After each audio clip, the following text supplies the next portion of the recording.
नमस्कार, मैं हूं श्वेता सिंह और आप देख रहे हैं आज तक। आजकल पूरे उत्तर भारत में फॉग चल रहा है। इस समय कोहरे ने कोहराम मचा रखा है। सुबह से लेकर शाम तक धुंध की चादर।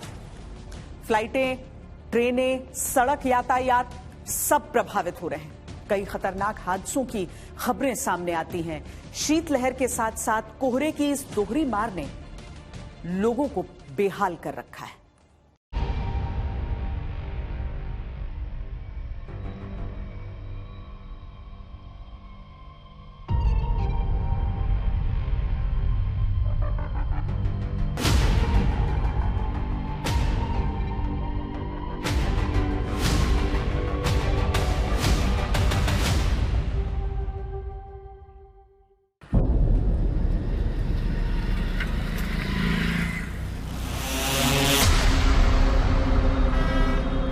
आज तो बहुत ज्यादा धुंध है। कुछ दिखाई नहीं दे रहा। नहीं, कुछ दिखाई नहीं दे रहा है। दिल्ली में जो विजिबिलिटी है वो लगभग 100-150 मीटर के आसपास जो है वो दर्ज की जा रही है। दिल्ली बाईपास के ऊपर खड़ा हूँ और आप देख सकते हैं चौराहे के ऊपर पूरा जो चौराहा है वहाँ पर भी आपको कुछ भी दिखाई नहीं दे रहा है। अंदर लेकिन काफी कॉलेज आने बढ़ गया है। सारा मौसम एकदम थोड़ा दूर पर दिखाई नहीं पड़ता है।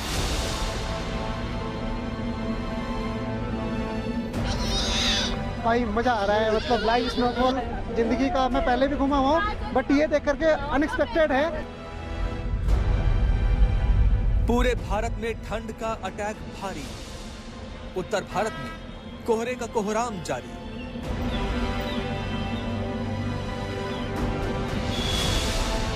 हाथ को हाथ सुझाई नहीं दे रहा। विजिबिलिटी शून्य के बराबर। पूरा आसमान नुमा तस्वीर जो आपको दिखाई दे रहा है असल में अक्षरधाम मंदिर है, जो कि धुंध में, कोहरे में पूरी तरह से कहीं पे खो सा गया है। आज ठंड बहुत ज्यादा जी, ओस भी पड़ रही है जी, और आने जाने में दिक्कत सी आ रही है जी। क्या वजह हुआ? भाई बहुत ज्यादा है। बहुत ज्यादा है। कुछ भी नहीं दिखाई दे रहा। कुछ भी नहीं।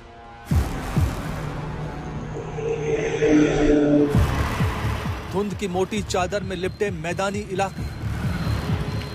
बरेली, हलवारा, आदमपुर, पंतनगर और सरसवा के एयरपोर्ट्स पर 50 से कम और शून्य विजिबिलिटी है। सूरज की रोशनी मानो रास्ते में रुक गई। गुवाहाटी हमें जाना है, रात से हम लोग यहाँ पे पड़े हुए हैं। इतना ठंडा है, हम लोग एकदम परेशान हो गए हैं। गाड़ी बहुत लेट है, अभी भी नहीं समझ में आ रहा है गाड़ी कब आएगी। मैं अगरतला राजधानी की वेट कर रहा हूँ। सुबह 4 बजे का ही आके ट्रेन करीब 4.5 घंटा लेट है और छोटे छोटे बच्चों को लिए ठंडी भी काफी है। शीतलहर का कहर ऐसा कि जीना मुश्किल। बहुत ज्यादा ठंड है, आग जला गए, पानी गर्म पीना पड़ लिया है, बहुत ठंड हो रही है। ठंड से आदमी ज्यादा निकल भी नहीं पा रहा है। बहुत ठंड है आज, बहुत ज्यादा ही ठंड है आज। फ्लाइटें रद्द, ट्रेनें लेट, सड़कों पर बड़े हादसे। वहाँ से आ रहे थे तो जो है मतलब ये गाड़ी में गिर गई नाले के अंदर। पहले पिकअप गिरी है, बाइक गिरी है इसके अंदर। आए दिन हादसे होते रहते हैं यहाँ पर। ये कोहरा जानलेवा है। उधर कश्मीर में बर्फबारी का लंबा इंतजार खत्म। 2/3 दिसंबर निकलने के बाद आखिरकार बर्फबारी शुरू। देर शाम गुरेज, सोनमर्ग, गुलमर्ग और पहलगाम और पीर पंचाल की पहाड़ियों पर हल्की हल्की बर्फबारी हो रही है। अब तक की सबसे सूखी सर्दी रही ये कश्मीर की, लेकिन अब बिछने लगी सफेद चादर। बहुत ज्यादा बढ़िया लग रहा है, मतलब ये वर्ड्स में नहीं बोल सकते, मतलब ये देखने वाली चीज है। जो कहेंगे सारे आओ देखो, बहुत अच्छा है। बहुत अच्छा महसूस कर रहे हैं। जब हम टनल से बाहर निकले तो हमने स्नो देखी, हम तो बहुत खुश हुए। पारा माइनस के नीचे, पर्यटकों के चेहरों पर खुशी। यहाँ पे आके बहुत ही ज्यादा अच्छा फील हो रहा है, बहुत ही ज्यादा। कश्मीर कहने की जरूरत ही नहीं है, कश्मीर जन्नत है। हम लोग 5-6 दिन से वेट कर रहे थे, अब स्नो पड़े, रात को सो गए। होटल वाले बोल रहे थे कि स्नो पड़ेगी आपको उठाएंगे, बट सुबह उठे तो एकदम से सारी वादी वाइट। इतना मजेदार चीज थी यहाँ पे, समझ ही नहीं आ रहा कि मतलब कैसे इलेबोरेट करें। इसी का कश्मीर को अरसे से इंतजार था कि कब आसमान से बर्फ गिरना शुरू हो। लद्दाख में भी बर्फबारी खुशियां लेकर आई। अच्छा जो वेदर है और सबसे ज्यादा अच्छा जो मेरे को लग रहा है वो कश्मीर में लग रहा है। दिल खुश हो गया है, चिल्ली कलान स्टार्ट हो गया है। हम लोग अभी गुलमर्ग में हैं और बहुत ही शानदार और दिलकश नज़ारे देखने को मिल रहे हैं। दिल खुश हो गया है। में कहीं जन्नत है तो यहाँ है। तो आगे बहुत अच्छा लग रहा है। तो बोलते हैं कि ये जन्नत कश्मीर, तो आज फील हो रहा है कि ये किस लिए जन्नत कश्मीर है। सूखी सर्दी के लिए मशहूर लेह लद्दाख में भी बर्फीली चादरें बिछने लगी। लद्दाख रीजन में इस तरह का जो स्नोफॉल हमें काफ़ी टाइम से, काफ़ी ड्राई स्पेल के बाद हमें देखने को मिला है, लेकिन कहीं ना कहीं इससे काफ़ी आज के टाइम पे काफ़ी लोग काफ़ी खुश हैं, क्योंकि लोगों को ये भी उम्मीदें हैं कि इन फ्यूचर में और भी बर्फ़ हो, क्योंकि पूरा समर का जो हमारा, आप जैसे जानते हैं कि मौसम सरमा में काफ़ी जैसे जो एग्रीकल्चर है जो हमारा पूरा डिपेंड रहता है स्नोफॉल में। ठंड की ऑफिशियल शुरुआत हो चुकी है। दस्ताने, स्वेटर, जैकेट, रजाई गद्दों का मौसम पूरी तरह चालू। बात सिर्फ कोहरे की नहीं है, सूखी सर्दी की भी है। अब कश्मीर का दिसंबर का महीना, जो कभी भारी बर्फबारी और जमी हुई सुबह के लिए जाना जाता था, इस साल लगभग खामोश रहा। दिसंबर 2025 के पहले 2 हफ्तों में हाल के सालों के सबसे सूखे दिसंबर में से एक हैं। पहाड़ बर्फ से खाली, नदियों का जल स्तर गिरा हुआ और पहाड़ी किसान गहरी चिंता में।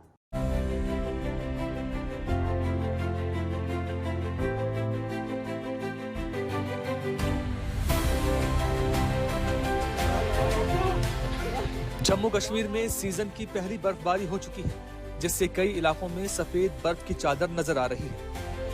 बारवान घाटी, सिंध टॉप, रसद पास, जोजिला, सोनमर्ग, गुलमर्ग, श्रीनगर, शोपियां जैसे कई महत्वपूर्ण हिस्सों में भारी बर्फबारी हुई। सर्दी के ड्राई स्पेल से लंबे समय से परेशान जम्मू कश्मीर के लोगों के चेहरों पर यह बर्फबारी रौनकें लेकर आई है। थोड़ी मुश्किलें भी बढ़ी हैं, लेकिन सुकून ज्यादा है। धरती के स्वर्ग पर कुदरत की सफेद नक्काशी देखिए। सफेद दुशाला ओढ़कर खड़े पहाड़ों की अदा देखिए। गलियां देखिए, रास्ते देखिए, पार्क देखिए, घरों की छतें देखिए। हर जगह कुदरत ने श्रृंगार किया है। उस श्रृंगार की सारी खूबसूरती देखिए। देखना है तो मैदान देखिए, खेत देखिए, खलिहान देखिए। सफेदी की चादर में प्रकृति को अपने सबसे सुंदर रूप में देखिए। चलिए शोपियां की पीर गली दिखाते हैं। इस गली से गुजरिए और महसूस करिए कि जम्मू कश्मीर की खूबसूरती कितनी नैसर्गिक है। अभी दक्षिण कश्मीर के शोपियां के पीर गली इलाके में है और आप देख सकते हैं कि हिस्टोरिकल मगर रोड को यातायात यानी ट्रैफिक के लिए बंद कर दिया है। आप देख सकते हैं कि सड़क जो है बर्फ से ढकी हुई है और जो पहाड़ हैं उनमें भी बर्फबारी हो रही है। दरअसल आपको बता दें कि महकमे मौसमियात की पेशन गोई ये थी कि 22 दिसंबर तक ये बर्फबारी रहने का इम्कान जताया जा रहा है। और आपको ये भी बता दें कि आज जो है चलाई कलां का पहला दिन है और ये जो है चलाई कलां 40 दिन का एक हैरिश विंटर होता है, जिसमें लोग जो है बहुत ज्यादा तकलीफों का सामना उनको करना पड़ रहा है। बर्फ गिरी तो स्थानीय लोग ऊपर वाले को शुक्रिया कहने लगे। कई दिनों से शुष्क सर्दी ने जीना मुहाल कर रखा था और जरा जरा सुकून मिल रहा है। खुशक साली हुई थी, इससे काफ़ी दिक्कतों का सामना करना पड़ा है, क्योंकि आपको पता है कि खुशक साली की वजह से हमारे जो घर में बूढ़े हैं, औरत है, बच्चे हैं, वो काफ़ी जगह पे हो चुके थे इस खुशक साली से। तो इस बर्फबारी से काफ़ी हम खुश हैं, क्योंकि जो खुशक साली है ये कम से कम इसमें हमें काफ़ी राहत मिलेंगे। इस बर्फबारी से हम यही अल्लाह ताला से चाहते हैं कि ये बर्फबारी मैदानी इलाकों में भी हो। शोपियां के बाद चलिए हमारे साथ श्रीनगर। यहाँ भी गलियों में बर्फ की मोटी परत है। लोगों के घरों पर बर्फ ही बर्फ नजर आ रही है। बर्फ जमी है, बर्फ बरस रही है। रास्ते जैसे बर्फ की भूल भुलैया में खो गए हैं। सोनमर्ग की बात करें, गुलमर्ग की बात करें, यहाँ तक कि पहलगाम की बात करें, हर पर्यटन स्थल पर करीब 3 से 5 इंच बर्फ जमा हो चुकी है और बर्फबारी का ये सिलसिला आने वाले 48 घंटे तक जारी रहेगा। इस बर्फबारी ने जम्मू कश्मीर में, खासतौर से कश्मीर में, न सिर्फ किसानों के चेहरों पर खुशी लाई है, बल्कि साथ ही साथ कश्मीर में पर्यटन ने भी अब इस बर्फबारी के साथ दस्तक दी है। सोनमर्ग की बर्फबारी ने स्थानीय लोगों के साथ साथ सैलानियों को भी जैसे मुंह मांगी मुराद दे दी है। बहुत ज्यादा बढ़िया लग रहा है, मतलब ये अब वर्ड्स में नहीं बोल सकते, मतलब ये देखने वाली चीज है। ये कहेंगे सारे आओ देखो, बहुत अच्छा है, मतलब बहुत बढ़िया है। बहुत अच्छा महसूस कर रहे हैं। जब हम टनल से बाहर निकले तो हमने स्नो देखी, हम तो बहुत खुश हुए। कहीं कहीं रास्तों पर बर्फ का राज हो गया है, तो सड़कें आवागमन के हिसाब से ठीक रहें, इसके लिए प्रशासन भी जुटा हुआ है। ये तस्वीरें ही हैं जिन्हें देखकर कवियों शायरों ने जम्मू कश्मीर को धरती का स्वर्ग कहा था। उस स्वर्ग की साज सज्जा कुदरत के हाथों में कैसी होती है, आज वो भी देखिए। ये दृश्य भी सोनमर्ग के ही है। गुरेज में भी भीषण बर्फबारी हुई। फिलहाल बर्फबारी रुक गई है, लेकिन लोगों को राहत दे गई। घरों पर बर्फ जमी है, पेड़ों पर बर्फ है, बिजली के खंभों पर बर्फ है और रास्ते पर इतनी बर्फ है कि गाड़ी से चलना तो दूर, पैदल चलना भी मुश्किल है। गुलमर्ग में भी हर तरफ बर्फ ही बर्फ बिछी हुई है। गुलमर्ग के अफरवत और कोंग डूडी में भी बर्फ की अच्छी खासी चादर जम गई है। लोग लंबे समय से हिमपात का इंतजार कर रहे थे। आखिरकार मौसम विभाग का पूर्वानुमान सही साबित हुआ। कश्मीर में अभी तो बर्फबारी की शुरुआत हुई है। 40 दिन चलने वाला चिल्लाई कला भी शुरू हो गया है। जैसे जैसे दिन बीतेंगे और बर्फबारी होगी। जम्मू कश्मीर में सर्दियों की सबसे कठोर और ठंडे दौर को चिल्लाई कला कहते हैं। ये 40 दिनों का होता है, जो 20 दिसंबर से शुरू होकर 30 जनवरी तक चलता है। इस दौरान तापमान माइनस में काफी नीचे चला जाता है। झीलें जम जाती हैं और पहाड़ बर्फ से ढक जाते हैं। इस बार चिल्लाई कला के पहले दिन के साथ ही बर्फबारी भी शुरू हो गई है।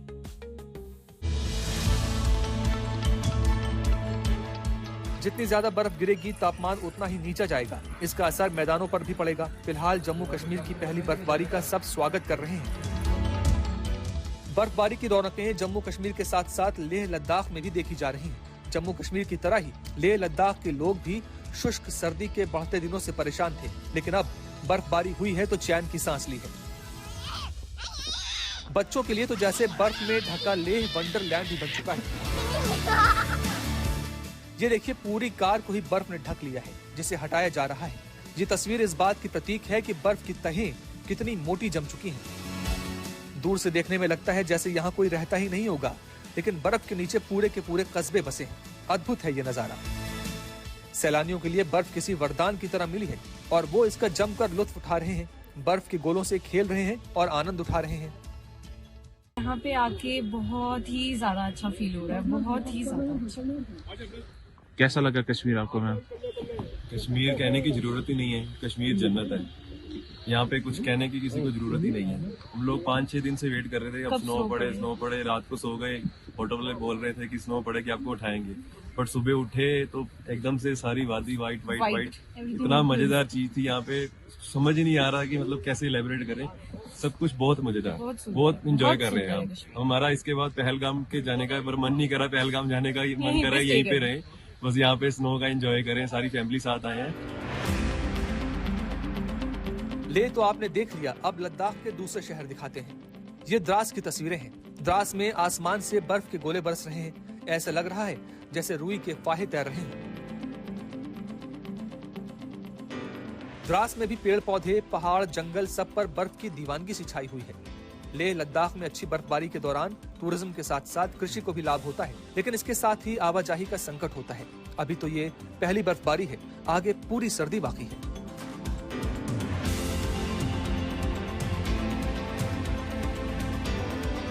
एक तो दिल्ली में AQI की स्थिति, प्रदूषण की मार, और दूसरी तरफ लगातार जो कोहरे के हालात हैं। पिछले कुछ दिनों में हमने देखा है कि किस तरीके से रोजाना उड़ानें प्रभावित हो रही हैं, जो दिल्ली से उड़ान भर रही हैं या फिर दिल्ली में जिन्हें लैंड करना है। हवाई रूट बाधित है तो सड़क मार्ग पर भी कोहराम है। खासकर जो खुले हुए इलाके रहते हैं, एक्सप्रेसवेज रहते हैं, वहां पर रफ्तार तो है, लेकिन इसके साथ ही जब कोहरा छाता है तो बहुत बड़ी मुसीबत है।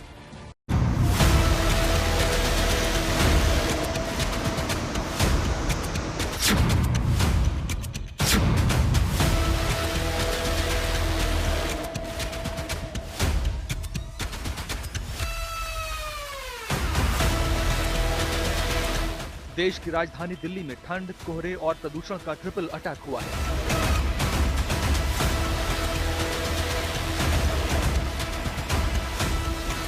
प्रदूषण और कोहरे ने मिलकर स्मॉग का जानलेवा जाल बिछा दिया है। गिरते तापमान से राजधानी दिल्ली गैस चैम्बर जैसी लग रही है। लोगों को सांस लेने में भारी दिक्कत हो रही है। कुछ हैरानी नहीं होगी अगर दिल्ली एनसीआर को जल्द ही किसी मेडिकल इमरजेंसी का सामना करना पड़ जाए। कितना ठंड पड़ रहा है? ठंड बहुत पड़ रहा है। आज कैसी ठंड महसूस हो रही है? आज कुछ ज्यादा ही ठंडा, हवा भी चल रही है हल्की हल्की। दिल्ली में सुबह की शुरुआत अब सुनहरी धूप से नहीं बल्कि एक सफेद और दम घोटने वाली धुंध और धुएं की चादर के साथ होती है।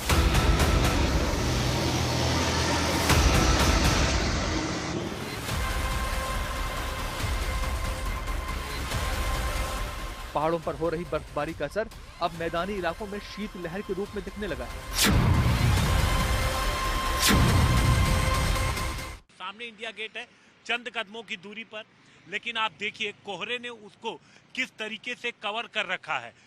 जबकि टेम्परेचर जो है वो सुबह जो 7 डिग्री के आसपास था वो बढ़ करके 12 डिग्री के आसपास आ गया है, लेकिन कोई सुधार नहीं हुआ। और साथ ही साथ शीत लहर भी चल रही है, ठंडी हवाएं भी चल रही हैं, जिसकी वजह से टेम्परेचर जितना है उससे कहीं ज़्यादा, ठंड उससे कहीं ज़्यादा महसूस की जा रही है। और ठंड और पोल्यूशन तो आप जानते ही हैं कि दोनों में एक साथ दोनों चलते हैं। जैसे जैसे ठंड बढ़ती है AQI अपने आप जैसे लगता है कि AQI बढ़ता चला जा रहा है, और वही कंडीशन है। एक तरीके से तिहरी मार दिल्ली NCR की जनता इस वक्त झेल रही है। कोहरे से बचना है, शीतलहर से बचना, और साथ साथ पोल्यूशन तो है ही। दिल्ली में शनिवार को इस मौसम की पहली शीत लहर दर्ज की गई। इस साल दिसंबर का ये दिन सबसे ठंडा रहा, जब अधिकतम तापमान 16.9 डिग्री सेल्सियस दर्ज किया गया, जो सामान्य से 5.3 डिग्री सेल्सियस कम था। घने कोहरे और लगातार बनी धुंध के कारण दिल्ली हवाई अड्डे पर बड़े स्तर पर व्यवधान पैदा हुए। इस कोहरे, प्रदूषण और ठंड ने दिल्ली वालों की मुश्किलें बढ़ा दी हैं। मौसम विभाग ने पूरे NCR के लिए ऑरेंज अलर्ट जारी किया है। पहले येलो अलर्ट जारी किया था, लेकिन हालात बिगड़ने के बाद मौसम विभाग ने ऑरेंज अलर्ट घोषित कर दिया। 20 दिसंबर इस सीजन का अब तक का सबसे ठंडा दिन रहा। पहाड़ों पर सक्रिय पश्चिमी विक्षोभ के चलते जम्मू कश्मीर और हिमाचल प्रदेश के ऊंचाई वाले इलाकों में बर्फबारी हो रही है, जिसका असर मैदानी इलाकों तक दिखाई दे रहा है। जहां तक दिल्ली की AQI का सवाल है, वो लगातार गिर रही है। 20 दिसंबर शाम 4 बजे औसत AQI 398 दर्ज की गई, जो गंभीर श्रेणी के करीब थी। शाम 5 बजे तक प्रति घंटे का AQI बढ़कर 401 पहुंच गया। दिल्ली के जो अलग अलग इलाके हैं वहां देखा जा रहा है कि प्रदूषण का जो स्तर है वो 400 पार, यानी कि सीवियर कैटेगरी पार कर चुका है। अगर आनंद विहार की बात करूं तो वहां इस समय प्रदूषण 424 दर्ज किया जा रहा है। वहीं अशोक विहार में 419, बवाना में 437 और वहीं चांदनी चौक में 443। तो आप इन आंकड़ों से साफ समझ गए होंगे कि दिल्ली में प्रदूषण को लेकर जो हालात हैं कितने बद से बदतर हो रखे हैं। और वहीं अगर इस समय मैं मौसम की करवट की बात करूं तो राष्ट्रीय राजधानी दिल्ली में देखा जा रहा है कड़ाके की ठंड पड़ रही है, जहां देखा जा रहा है अधिकतम तापमान 16 से 17 डिग्री और न्यूनतम जो तापमान 8 से 11 डिग्री अलग अलग जगह पर नोट किया जा रहा है। और आने वाले दिनों में मौसम विभाग के अनुसार दिल्ली में जो तापमान है, मौसम का पारा है, वो गिरेगा, सर्दियां बढ़ेंगी। वहीं प्रदूषण का स्तर है वो भी बढ़ता दिखेगा। वायु प्रदूषण में सबसे बड़ा योगदान वाहनों से होने वाले उत्सर्जन का रहा, जिसकी हिस्सेदारी 17.5% थी। इसके बाद उद्योगों का योगदान 8.9%, आवासीय स्रोतों का 4.3% और खुले में बायोमास जलाने का योगदान 1.5% रहा। दिल्ली वालों की एक ही दुआ है, दिल्ली की ये हालत जल्द ही सुधरे। देश के अलग अलग हिस्सों में घने कोहरे की वजह से लोग बेहद परेशान हैं। दिन में ऐसा लगता है जैसे रात का समा आ गया। गाड़ियों को चलाना होता है उसमें लाइट ऑन करके, और मौसम विभाग की माने तो फिलहाल इससे छुटकारा जल्दी मिलने वाला नहीं। क्या कह सकते हैं, पोल्यूशन तो इतना बढ़ ही रहा है, सांस लेने में दिक्कत आ रही है। AQI बढ़ता ही जा रहा है, कम तो हो नहीं रहा है।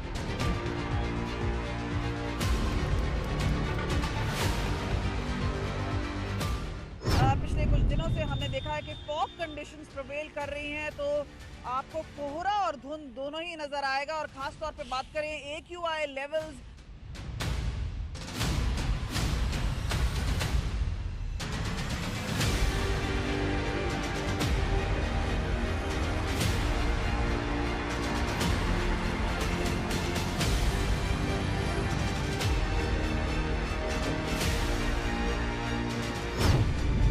उत्तर भारत के बड़े हिस्से में घने कोहरे के कारण जनजीवन पूरी तरह से थम गया है। पंजाब से लेकर बिहार तक फैले इस घने कोहरे ने कोहराम मचा रखा है। ये तस्वीरें आगरा की हैं, जहां घने कोहरे के चलते ताजमहल भी नजर नहीं आ रहा। श्री राम की नगरी अयोध्या में हर जगह धुंध का साम्राज्य है। धर्म पथ पर विजिबिलिटी बेहद कम हो गई। जब विजिबिलिटी 0 से भी कम हो तो कुछ ऐसी ही तस्वीरें सामने आती हैं। रोशनी को भी धुंध को चीरकर रास्ता बनाना पड़ता है। ये बांदा की तस्वीरें हैं।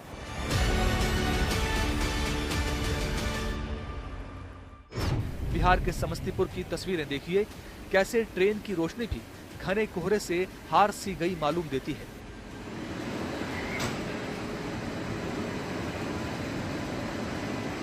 कहीं कोहरा दिक्कतें लेकर आ रहा है तो कुछ के लिए ये मौज मस्ती का मौका भी बन गया है।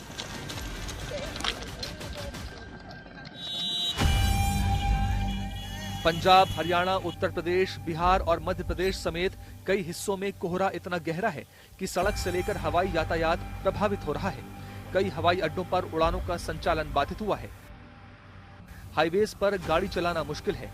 लोगों को सलाह दी गई है कि सड़कों पर यात्रा करते हुए वाहनों की गति धीमी रखें और लाइट जलाकर रखें, ताकि कोहरे के कारण होने वाले हादसों से बचा जा सके। लेकिन हादसों को कौन रोक सकता है? कुछ दिनों पहले ही मथुरा के पास यमुना एक्सप्रेसवे पर हुए हादसों में कई लोगों की जान चली गई थी। सड़क एवं परिवहन मंत्रालय के आंकड़ों के अनुसार 2015 से 2021 तक हर साल करीब 1150 एक्सीडेंट हुए, जिनमें करीब 800 लोगों की मौत हुई। सड़क परिवहन मंत्रालय की रिपोर्ट के अनुसार होने वाले कुल सड़क हादसों में करीब 9% सड़क हादसे धुंध की वजह से होते हैं। 2025 में हुए हादसों पर नजर डालें तो 16 दिसंबर को मथुरा के पास यमुना एक्सप्रेसवे पर कई वाहन भिड़ गए। घने कोहरे के कारण हुए एक्सीडेंट के बाद बसों में आग लग गई। हादसे में 13 लोगों की मौत हुई और करीब 35 से 60 लोग घायल हुए। 15-16 दिसंबर के बीच मेरठ, नूह, गुरुग्राम, फरीदाबाद में 4 हादसे हुए। इन हादसों में कम से कम 6 लोगों की मौत हुई, कई घायल हुए। 16 दिसंबर को उन्नाव में आगरा लखनऊ एक्सप्रेसवे पर हादसा हुआ। घने कोहरे के कारण करीब 10 वाहनों की आपस में टक्कर हुई। इस हादसे में 1 की मौत हुई। 14 दिसंबर को नोएडा में ईस्टर्न पेरिफेरल एक्सप्रेसवे पर हादसा हुआ। कोहरे में करीब 20 वाहनों की चेन टक्कर हुई। हादसे में 1 ट्रक चालक की मौत हुई, 13 घायल हुए। 6 नवंबर को बहराइच लखनऊ हाईवे पर हादसा हुआ। घने कोहरे के कारण ट्रक ने कई वाहनों को टक्कर मार दी। हादसे में एक ही परिवार के 4 लोगों की मौत हो गई। घने कोहरे को देखते हुए मौसम विभाग ने उत्तर प्रदेश, मध्य प्रदेश, बिहार समेत कई राज्यों के 20 से अधिक जिलों के लिए ऑरेंज अलर्ट जारी किया है।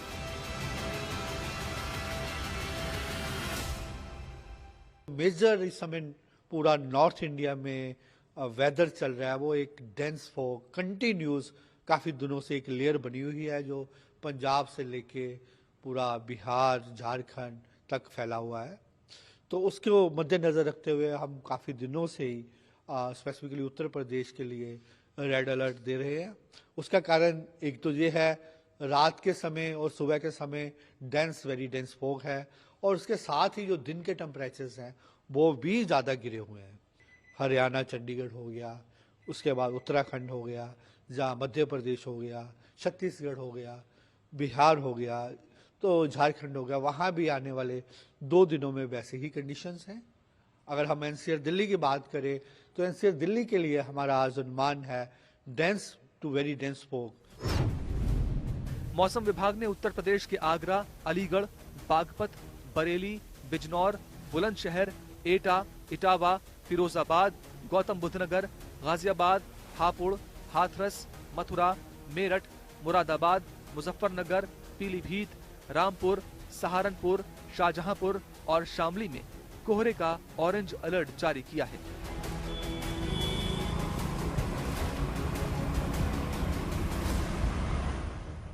कोहरा तो कंटिन्यू करेगा और हमने ऑरेंज टू रेड अलर्ट्स कई पंजाब और हरियाणा के कई एरियाज में रखा है, क्योंकि पंजाब की अगर बात करें तो ये पूरा पोर्शन आप देख रहे हैं, नॉर्थ पंजाब में पूरा अभी भी डेंस फॉग है।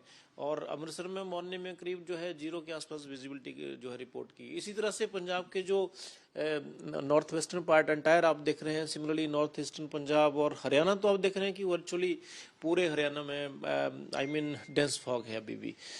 ये सिचुएशन कंटिन्यू करेगी। दरअसल दिसंबर का ये महीना घने कोहरे के लिए जाना जाता है। जब विजिबिलिटी 0 से 50 मीटर के बीच होती है तो उसे बहुत घना कोहरा माना जाता है। बॉर्डर इलाकों में कोहरा अलग दिक्कतें लेकर आता है, इसलिए इन इलाकों में चौकसी बढ़ा दी जाती है। कोहरे के बढ़ते खतरे को देखते हुए IMD ने लोगों को सलाह दी है कि बहुत जरूरी होने पर ही यात्रा करें। साथ ही साथ सड़कों पर वाहन चलाते समय फॉग लाइट का उपयोग अनिवार्य है।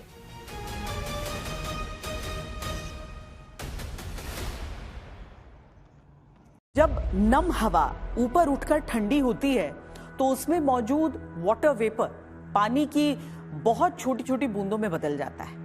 लेकिन कई बार हवा ऊपर उठे बिना ही वेपर की नन्ही बूंदों में बदल जाती है।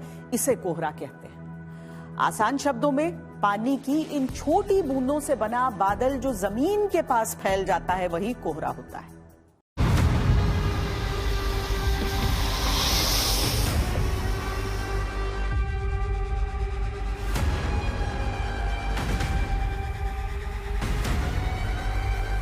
बहुत ज़्यादा ठंड है, आग जला कर पानी गर्म पीना पड़ लिया है। बहुत ठंड हो रही है, काम करने का भी वो न हो रही है, हाथ एकदम सुन्न हो रहा है।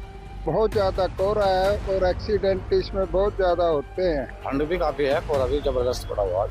4-5 मीटर दिख रहा है मुश्किल से रोड पर। यहाँ कितना जबरदस्त कोहरा पड़ रहा है, देखें आप, पूरा कुछ भी दिखाई नहीं दे रहा। और गाड़ियाँ जो है 5 की और 10 की स्पीड में गाड़ियाँ चल रही हैं। कोहरा बहुत ज्यादा पड़ा हुआ है और इसमें अपनी लाइट बत्ती का प्रयोग करें और सावधानी रखें। गाड़ी को बड़े आराम से और डिपर दे के चलाएं। कोहरा 2-3 दिन से बहुत ज्यादा पड़ रहा है जी। कन्वेंस निकलने में बहुत दिक्कत आ रही है। आगे धुंध बहुत पड़ रही है। सर्दियों के दिनों में चारों तरफ धुंध की चादर, सड़कें, खेत, रेलवे लाइन सब कुछ जैसे गायब सा कर देती है। ये जो आप देख रहे हैं इसे ही कहते हैं कोहरा।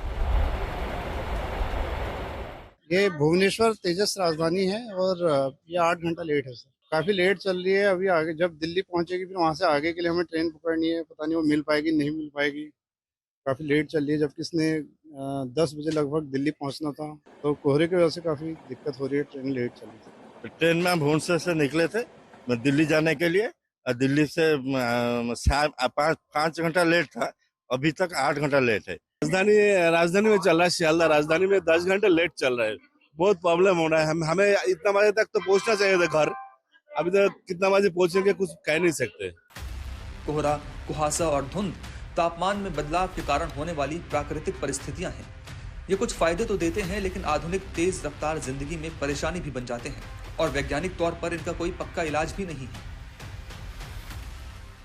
इंडिया में वेदर चल रहा है वो एक डेंस फॉग कंटिन्यूस काफी दिनों से एक लेयर बनी हुई है जो पंजाब से लेके पूरा बिहार, झारखंड तक फैला हुआ है। तो उसको मद्देनजर रखते हुए हम काफी दिनों से ही स्पेसिफिकली उत्तर प्रदेश के लिए रेड अलर्ट दे रहे हैं। उसका कारण एक तो ये है, रात के समय और सुबह के समय वेरी डेंस फॉग है और उसके साथ ही जो दिन के टेम्परेचर्स हैं वो भी ज़्यादा गिरे हुए हैं और हमारा अनुमान है वैसा ही कंडीशन बना रहेगा। कोहरा हवा में तैरती पानी की बहुत ही महीन बूंदें होती हैं जो धरती के बहुत करीब रहती हैं। अंग्रेजी में इसे फॉग और मिस्ट कहते हैं। फॉग ज्यादा घना और जमीन के पास होता है। इसमें विजिबिलिटी 1 किलोमीटर से कम हो जाती है, जबकि मिस्ट हल्का होता है और पहाड़ों पर दिखाई देता है। इसमें विजिबिलिटी 1 किलोमीटर से कम नहीं होती।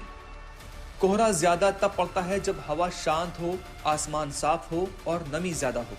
मौसम वैज्ञानिक बताते हैं कि दिसंबर से जनवरी की लंबी और ठंडी रातें कोहरे के लिए सबसे महत्वपूर्ण होती हैं। एनसीआर दिल्ली की बात करें तो एनसीआर दिल्ली के लिए हमारा अनुमान है dense to very dense fog mean कहीं ना कहीं हो सकता है जो विजिबिलिटी है सुबह के टाइम 50 मीटर से कम भी हो जाए उसके लिए। और उसके साथ ही जो दिन के टेम्परेचर्स हैं काफ़ी कम है। हमारा अनुमान है कि ये टेम्परेचर्स 4 से 6 डिग्री तक सामान्य से कम रहना चाहिए, जिसके लिए हमारा कोल्ड डे का वार्निंग है, मीन जो दिन के टेम्परेचर के बेस पे होता है। एनसीआर का अगर टेम्परेचर मैक्सिमम थोड़ा सामान्य आने स्टार्ट हो जाएंगे, लेकिन सुबह के टाइम फिर भी आपका 22 मॉर्निंग को भी डेंस फॉग रह सकती है। यही वजह है कि उत्तर भारत, उसमें भी खासकर दिल्ली, यूपी, बिहार, पंजाब, हरियाणा, इन इलाकों में सर्दियों के मौसम में कोहरा ज्यादा देखने को मिलता है। साथ शुरू होती है धुंध के कारण। नहीं, काफी ऑफिसर साहबान भी बड़ी दूर दूर से आते हैं। कोई बठिंडे से आता है, कोई फिरोजपुर से आता है, कोई कहाँ से आता है। उन्हों को भी गाड़ियों में आने के लिए कम से कम भी 1 घंटा पहले ड्यूटी पे आना पड़ता है, घर से चलना पड़ता है। लेकिन हर दिन कोहरा एक जैसा नहीं होता, क्योंकि मौसम जैसा हो कोहरा वैसा होता है। मसलन अगर हवा चलने लगे या आसमान में बादल आ जाए तो कोहरा कम बनता है। हवा कोहरे की परत को तोड़ देती है और बादल जमीन को ज्यादा ठंडा होने से रोक लेते हैं। तो अब सवाल कि कोहरा हटता कैसे है? जैसे ही सूरज निकलता है और तापमान बढ़ता है, नमी भाप में बदलने लगती है और कोहरे की बूंदें धीरे धीरे गायब हो जाती हैं। तेज धूप वाले दिन कोहरा जल्दी छट जाता है। अब सवाल है कि कोहरे और स्मॉग में क्या अंतर है, क्योंकि देश में स्मॉग अब एक बड़ी समस्या है, खासकर उत्तर भारत के राज्यों के लिए। कोहरा पूरी तरह प्राकृतिक है, जो कि सिर्फ पानी की बारीक बूंदों से बनता है, लेकिन स्मॉग धुआं, धूल और जहरीली गैसों का मिश्रण है। मॉर्निंग वॉक में सबसे पहले तो सांस ही नहीं आती भैया, एंड मास्क लगाना पड़ता है जिससे नाक में जलन होती है वरना, एंड अगर ना लगाएं तो फिर मुश्किल होती हैं। और फिर रनिंग वगैरह करने के लिए तो ये मास्क भी मुश्किल लगा होता है, क्योंकि ऑक्सीजन वगैरह आती नहीं वैसे भी, तो और मुश्किलें आती हैं, तो वो बुरा हाल हो रखा है। जब ये जहरीला धुआं कोहरे या धुंध में मिल जाता है तो वही कोहरा बन जाता है स्मॉग, जो आंखों में जलन, सांस की परेशानी और सेहत के लिए खतरा बनता है।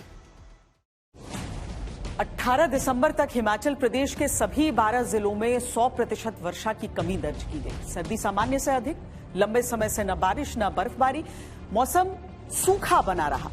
उत्तराखंड में भी सूखी सर्दी का सितम जारी रहा। 6 अक्टूबर को बर्फबारी हुई थी, बारिश हुई थी।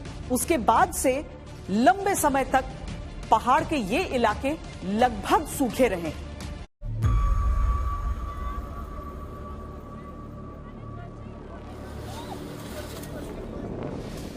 पहाड़ों में मौसम इन दिनों आंख मिचौली खेल रहा है। कहीं घना कोहरा, कहीं हल्के बादल और कहीं ठंड का कहर। हिमाचल प्रदेश और उत्तराखंड दोनों ही पहाड़ी राज्यों में मौसम का मिजाज लगातार बदला नजर आ रहा है। हिमाचल प्रदेश में मौसम शुष्क बना हुआ है। प्रदेश के ज्यादातर इलाकों में न्यूनतम तापमान में कोई बड़ा बदलाव दर्ज नहीं किया गया है। हालांकि बदलते मौसम के बीच मैदानी इलाकों में ठंड और कोहरे ने लोगों की परेशानी जरूर बढ़ा दी है।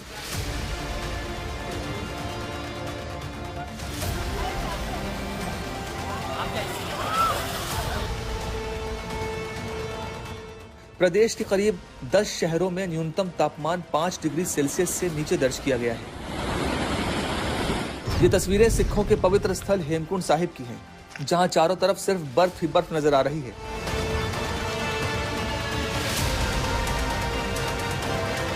ठंड ने सब कुछ जमा दिया है। हैरानी की बात यह कि यहाँ आखिरी बार नवंबर में बर्फबारी हुई थी। उसके बाद अब तक एक बार भी नई बर्फ नहीं गिरी। आमतौर पर कपाट बंद होने के बाद यहाँ 2 से 3 बार बर्फबारी हो जाती है, लेकिन इस साल नवंबर के बाद मौसम बिल्कुल सूखा बना हुआ है। हालांकि आसपास जो बर्फ दिख रही है वो नवंबर में गिरी बर्फ है, जो अब जमकर पाले में बदल चुकी है।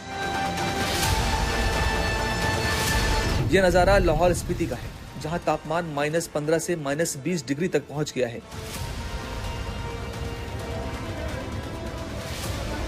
ठंड का आलम ऐसा है कि यहाँ झरने तक जम गए हैं। ये लाहौल का कोकसर इलाका है, जहाँ झरना कांच की तरह पारदर्शी और सख्त बर्फ में तब्दील हो गया है। रात का टेम्परेचर देखें तो -15 से 20 डिग्री तक जा रहा है और सुबह 5 से 6 डिग्री और शाम को भी इतना ही -5 से 6 डिग्री तक जा रहा है। और पानी के पाइपें भी जम रही है और अगर हम चश्मे का पानी यूज़ करें तो उसको नलके को फ्लो रखना पड़ेगा, ओपन रखना पड़ेगा, तभी जाके हम पानी यूज़ कर सकते हैं। सुबह शाम का टेम्परेचर तो -15-16 तक जा रहा है। शाम रात को काफ़ी ज़्यादा होता है, 20 तक पहुंच जाता है, तो काम करने में बहुत दिक्कत होती है सर। हाँ, पानी सारा जम जाता है। सुबह शाम तो बहुत बुरा हाल है जी, मतलब कि 0 से ऊपर जाता है, 4, 5, 5, 6, 10 तक जाता है जी, माइनस। हाँ जी, हाँ, और बहुत सारे पूरा रोड में जो पूरा पानी सब जम जाता है जी। मौसम भले ही ठंडा हो रहा हो, लेकिन इस बार सर्दी काफी सूखी गुजर रही है, खासकर शिमला में। ये शिमला की ताजा तस्वीरें हैं। आमतौर पर इस वक्त तक यहाँ बर्फबारी हो जाती है, लेकिन मौसम बिल्कुल साफ बना हुआ है। मौसम विभाग के अनुसार शिमला में हवा की गुणवत्ता भी बिगड़ रही है। यहाँ AQI लेवल 100 से 160 के बीच दर्ज किया जा रहा है। इस वजह से पर्यटकों की संख्या भी कम है और बर्फबारी का इंतजार लंबा होता जा रहा है।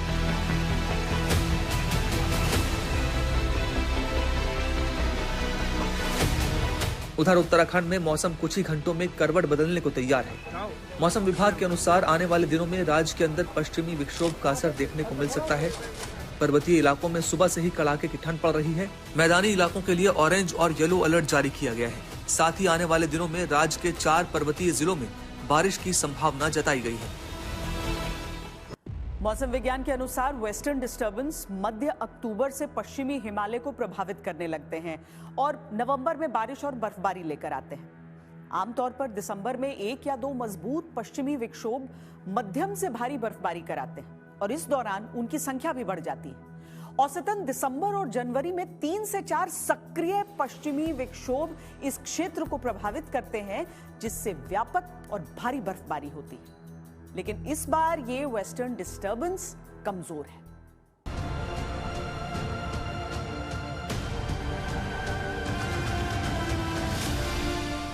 हालांकि पूरे पश्चिमी हिमालय क्षेत्र के लिए चिंता की बात यह है कि इस बार बारिश और बर्फबारी लगभग ना के बराबर हुई है। 6 अक्टूबर के बाद से अब तक कोई बड़ा पश्चिमी विक्षोभ सक्रिय नहीं हुआ है। आमतौर पर नवंबर और दिसंबर में पहाड़ों पर अच्छी बर्फबारी होती है, लेकिन इस बार पहाड़ सूखे और भूरे नजर आ रहे हैं। बर्फ न गिरने की वजह से सेब की फसल, पर्यटन और जल स्रोतों पर भी असर पड़ रहा है।